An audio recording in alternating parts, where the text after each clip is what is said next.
Ok, nesse cenário um pouco mais complexo, a gente tem produtos armazenados e estoques armazenados no SAP, informações de cliente armazenadas ali, obviamente, no Salesforce, no contexto de vendas. Eu tenho uma API privada e on-premises, tá? Rodando uma análise de risco para mim, então completamente customizada, e eu tenho que fazer isso tudo funcionar para emissão eventual, ou, se o risco for muito alto, de uma notificação, ou, se for tudo certo, emitir um contrato usando as informações do SAP, usando as informações do Salesforce, customizar e mandar para o nosso contato vindo do Salesforce um documento do DocuSign. Então, primeiramente aqui eu vou mostrar rapidamente no SAP, então estou usando aqui um SAP RP, S4HANA, e vou só mostrar aqui um exemplo específico de uma transação para um material que eu vou estar usando de exemplo aqui, então vou mostrar um pouco do que ele está selecionado.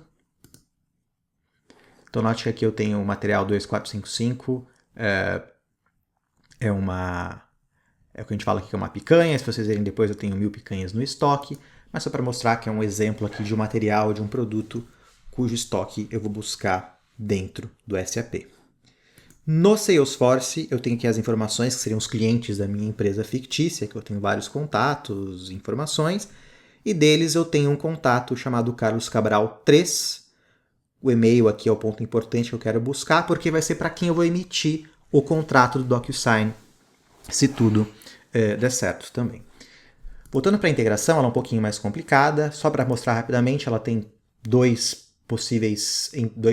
inputs precisos, né? O produto que eu quero vender e a conta na qual eu quero fazer a minha venda, né? Então ela começa por aqui. A primeira coisa que eu vou fazer, vou usar o conector do Salesforce para poder fazer mapear, né, o dado nome do meu cliente, qual que é o ID, e depois vou buscar os contatos. E aqui é uma coisa legal que eu quero mostrar, então além de todos os objetos do Salesforce estarem permitidos, isso vale para todos os conectores, todas as ações, o Integration ainda permite a gente trabalhar com múltiplos datasets, por exemplo, usando queries aqui numa pegada de SQL também. Então eu posso dinamicamente mudar essa interrogação de acordo com variáveis que vêm, e eu posso fazer queries em cima de múltiplas tabelas ou entidades dentro do meu sistema de destino. Então esse é um poder muito interessante que a gente tem dentro do Integration também.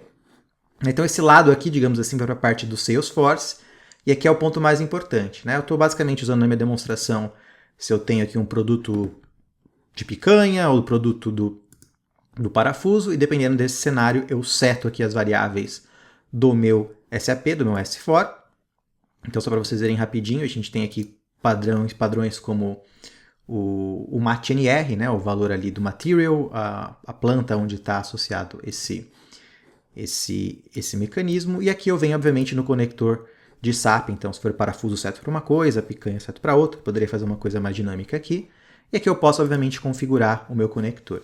Então da mesma forma como eu vejo lá os outros modelos, aqui no SAP o bicho é muito mais complicado, então aqui a gente tem todas as operações customizadas de SAP, que são as RFCs, as BAPs, os IDOCs. Então aqui a gente consegue, basicamente, de acordo usando com a própria biblioteca da SAP do cliente, certo? Usando libjQL, poder executar aqui as diversas BAPs que a gente tem, as diversas operações, e obviamente o número aqui ele é muito grande, não quero mostrar todos aqui, eu estou usando a BAP mais simples possível, mas aqui a gente pode realmente executar operações muito complexas dentro do SAP também, eu vou voltar. Então o que acontece aqui?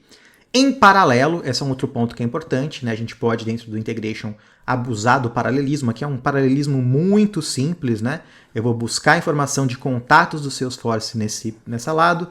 Nesse lado aqui eu vou buscar coisas associadas ao produto e vou chegar aqui numa tarefa que junta. Então, uma coisa que é interessante do Integration, quando chega duas arestas na mesma tarefa, eu posso botar uma estratégia. O que eu quero fazer com essa estratégia de execução? No caso aqui, ó, eu vou esperar, eu vou sincronizar essas duas tarefas. Então, enquanto essa tarefa e essa tarefa não acabarem, o fluxo não segue adiante. Em outros cenários, pode ser que eu queira executar o primeiro que chegar aqui segue o jogo. Depende um pouco da minha lógica.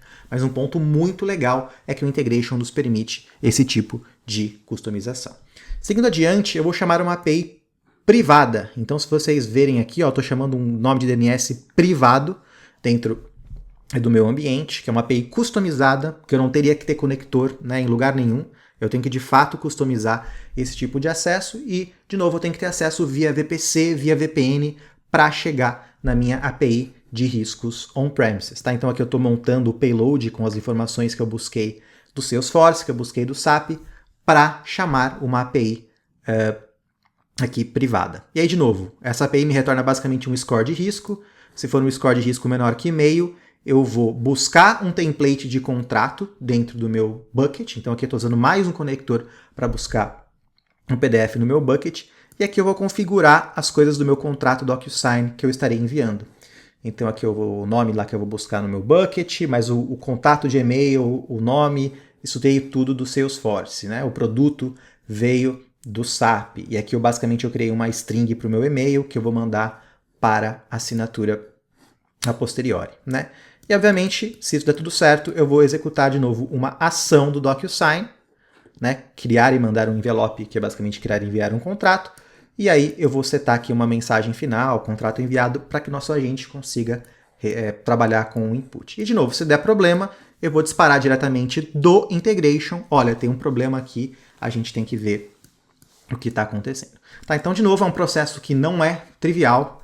É um processo que, por exemplo, se essa API falhar, eu posso de alguma forma vir aqui e configurar, por exemplo, retentativa, certo? Então aqui em Error Handling, a gente pode fazer, por exemplo, retries, etc. Uma série de coisas que a gente pode fazer com back-off exponencial, ter tratativa de erro de DLQ, tratativa de erro de um error catcher. Então a gente pode tratar de uma forma de fato com resiliência tudo o que está acontecendo aqui.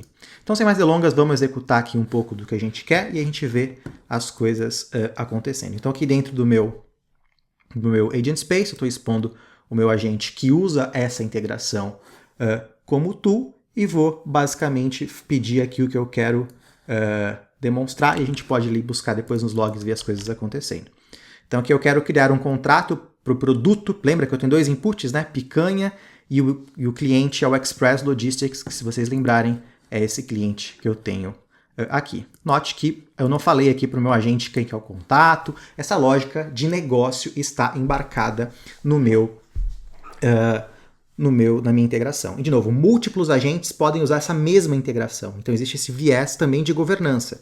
Como que eu reaproveito para múltiplos agentes um mesmo fluxo definido por uma área de negócio? Então, a gente pode fazer isso usando aqui o integration. Isso dito, vou submeter. Isso aqui deve demorar um tempo também.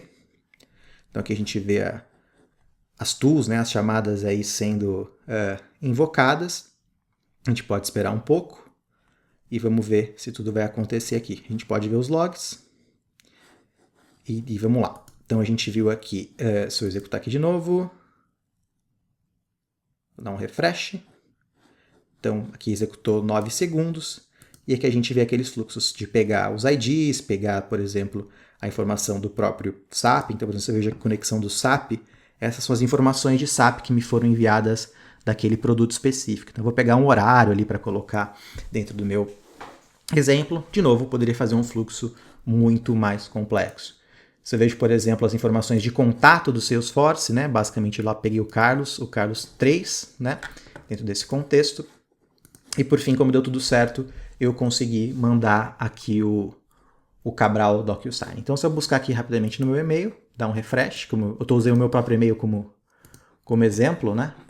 Então, vou colocar aqui na tela para vocês. A gente recebeu aquele texto que foi customizado, então, contrato para assinatura da empresa Express Logística, para quem? Para o Carlos Cabral. De novo, isso eu montei pelo meu fluxo de integração. E o próprio documento do meu DocuSign foi criado por aqui também. Então eu vejo aqui algumas informações dentro do contrato, coisas como, por exemplo, o ID, que esse aqui é o ID do meu Salesforce, do meu cliente ali, eu acho que termina com AAB, né? Então vocês verem aqui, 8AAB é esse ID desse cliente. Então tem o produto picanha, aí eu puxei um preço lá, mock de dentro do SAP, mas é o Carlos Cabral, o meu e-mail, e foi também o e-mail para onde foi enviado, obviamente, essa questão. Então posso vir aqui, assinar e dar um finish para poder terminar o meu processo de assinatura. Então é um exemplo de um caso de uso mais complexo, que a gente traz a complexidade do fluxo de negócio para a integração e, de novo, eu posso usar de governança. Múltiplos agentes de diversos sabores, mais gerenciados, mais orientados a código, podem se utilizar desse mesmo fluxo de negócio.